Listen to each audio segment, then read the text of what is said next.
Welcome back to Survival on Purpose. My name is Brian. Thanks for joining me. Today's video is going to be about a new knife from Old Timer. It is the Capybara fixed blade knife. The folks at Schrade were kind enough to send me this so I could show it to you. And before I get it all dirty and nasty doing that knife stuff, let's take a look at the close-ups and talk about the specs on this knife. Okay, once again, this is the Old Timer 30OT Capybara full tang fixed blade knife. This knife features a 4-inch drop point blade of 8 CR13 MOV steel, 4.5-inch handle slabs of rosewood, ebony, and nickel silver. The knife has a lanyard hole with an overall length of 8.5 inches, a weight of 6 ounces. The knife comes with a brown leather sheath.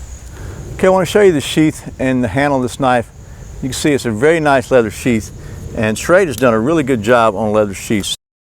So I mean, you can see the stitching is nice and straight, clean. It's got a full welt on it. Welted. It's actually wedged welted, so that it's what I call it anyway. So that the knife fits really nicely in it. Not fancy, but extremely well made. Just nice leather. The folks at Schrade told me they were working really hard to maintain the price and the quality on their leather, and that they were really serious about, you know, trying to offer a high value in a sheath. So, but what's really cool, I think, about the knife is these are ebony and rosewood handles and brass bolsters. And it's a full tang knife, as you can see. And I mean, that's real wood. That's not plastic wood. It's actual real wood. Well, honest to goodness, I think the darker is ebony and the lighter is rosewood. And it's got brass pins, as you can see. You know, that slight recurve, Schrade just really likes the recurves, but that actually does function very well for a lot of tasks. And then it's got the drop point design with a narrowed spine on the top, and then a full size spine, you know, for the first couple of inches. I can tell you that the knife fits.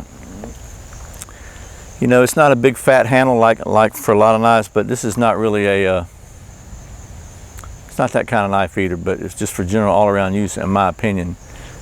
It's got a great feel to it. It just, I don't know, maybe it's just the wood and the brass combined, but and the finish on it is it's really nice. It's got a good fit and finish. It's very smooth all throughout here.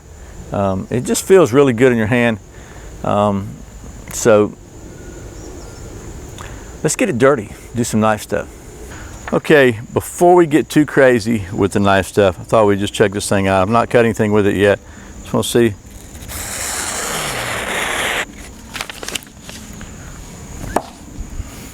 Okay, so I've been working on my calibration process. I think calibration is extremely critical when you're testing the balance on a wooden handle knife, because you really don't want to mess it up, you know. So I've been practicing a no spin type calibration. So starting a little closer than normal, but that's just part of the process. So anyway, we're going to check this one out.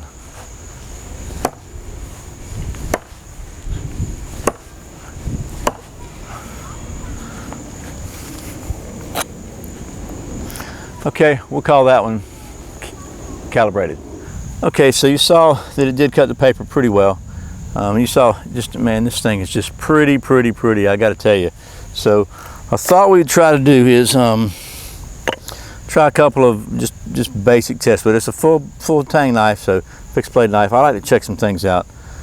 The spine is not super sharp, but let's just see how well she works. So what I thought I would do is take a piece of oak.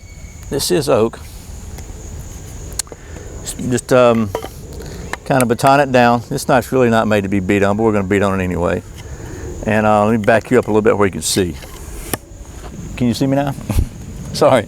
Okay, so let's go ahead and we'll whack it. We'll take a couple of whacks at it. And this is it's a 4-inch blade or so. It's nothing crazy. So, but obviously the old firewood does just fine. And I would not really consider this a survival knife. So it's not critical that, you know, you can baton wood and stuff with it. This would be more of a traditional hunter's kind of knife, maybe a skinning knife, but you know, if I'm hunting, I usually want to have a fire. So we're gonna try see how well this thing. Now it's got a hollow ground blade, so we're gonna see how well it does some feathers. Okay, so we got some oak here, and oak is not my favorite wood to feather, but we're going to give it a shot and see how well it does, because this is really, really kiln dried hard oak.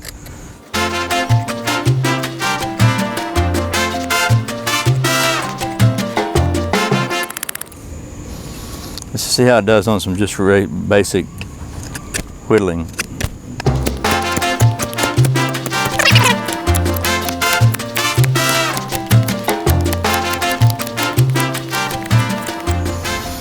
So not too bad. I mean, I didn't really feel anything. It's smooth enough. It feels pretty good in my hand. I've got my handy dandy homemade fat wood fire steel here. Let's see how well this thing scrapes. Honestly, I don't have high hopes because it just doesn't feel that sharp to me, but we'll see if we can scrape some fat wood here. And it actually is scraping it. Instead of taking all the fat wood off my fire steel here, just take a piece of this good old fat wood I got right here and scrape on it a little bit.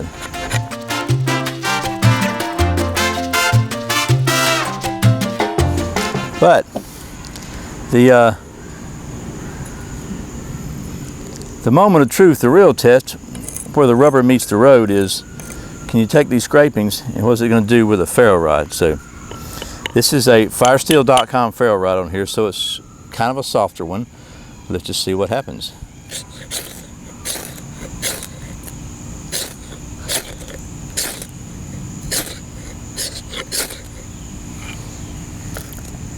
So she gets the job done. Okay, well that was the Survival on Purpose initial review of the old-timer Capybara fixed blade knife. I like the fact that it's real wood. It's the rosewood and the ebony, and it's real brass nickel. Actually, silver nickel is what it's called, but it's just really, it's a really nice, pretty knife. But it's also very functional. And I got a little curious about what capybara means, and this is a complete random aside, but a capybara is the world's largest rodent. It's native to South America, and it can get up to 4.5 feet long and 150 pounds. That's a big old rat. It's not even really a rat. It's a herbivore. It eats plants. It's not like a rat which eats, you know, whatever a rat can eat, I guess. But so they named their knife after the largest rodent, which, you know, pretty cool sounding name anyway. But I have to tell you, it's not a like survival type knife, but it's a very nice looking, very capable knife, and it feels really good in your hand. I know a lot of people like a thicker knife with a belly in it and all that, but honestly, I didn't get any hot spots using this carving that hard oak. You know, you can baton with it if you need to. It wouldn't be my first choice to baton with, just because it's, you know, you got wooden scales. Anytime you're beating on wood, you're liable to crack it or whatever. But it did okay. The spine is not super sharp, but it actually gets the job done. It scrapes pretty well, and it scrapes the ferro rod pretty well. I mean, and it's actually got enough of a not sharpness to it, if that's a word, where it's comfortable to use and doesn't really bite into your finger like some super sharp ones do. So altogether, big surprise. I like it. It's a knife, so I like most of them, but I really do like the prettiness of it. I like the fact that it's natural, it's real wood, not plastic, and just a really classy looking little fixed blade that would not let you down, I don't think, if you needed it. So, and it is a full tang. So once again, finally, one more time, that's the old-timer Capybara. Thanks to the folks at Schrade for sending me this so I can show it to you. Hope this has been helpful.